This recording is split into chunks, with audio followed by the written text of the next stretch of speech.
So here I am with Charlie Smith backstage. Tell us about your experience in the game, Charlie.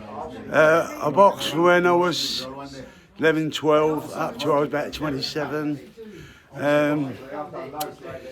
Had 146, 147 amateur bouts.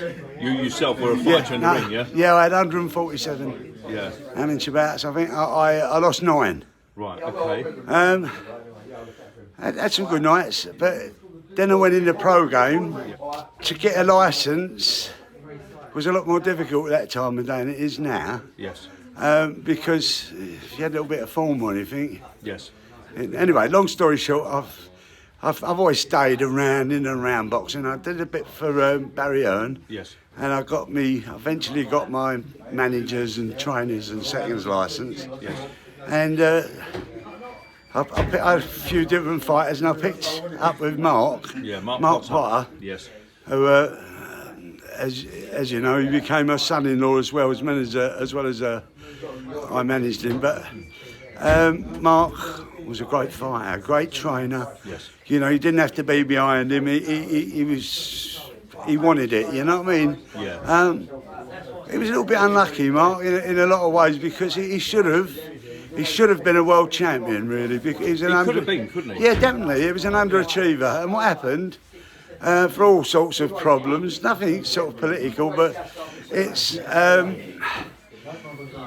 they was throwing him in with big checks, Russians, like that, and he was handling them. I mean, I remember a Polish guy who boxed one night, and he went straight out, bumped first punch, hit him with him, knocked him spark out. Yeah. But we went all over the show. We went to Vegas. We went to Singapore, where he did an exhibition with Julius Francis. Oh, right, yeah. A great time out there. And the funny thing was, we was in a hotel, and the food was exquisite, but I just got sick of spicy food. Everywhere we went, I was sick of it. I said, Mark, I'm sick of this grub. So he said, I said, I know what I'm going to do. I went out, I got some bread, or some rolls, I think, and a bit of cheese, and I made me and him some cheese rolls, and we sat in the hotel room laughing. Guys, again, can we just have a bit of silence as we respect Mr. Mark Potter, who's passed away recently. Thank you so much. Timekeeper, 10 bells, please.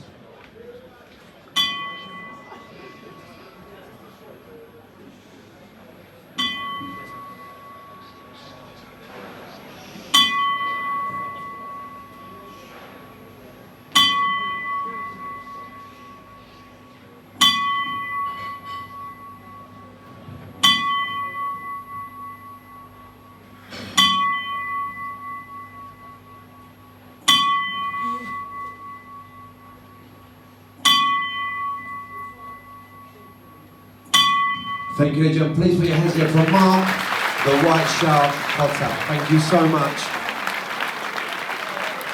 Very respectful tonight at the IPA here at the Circus Tavern, and without a shadow of doubt, we always expect that at the Circus Tavern.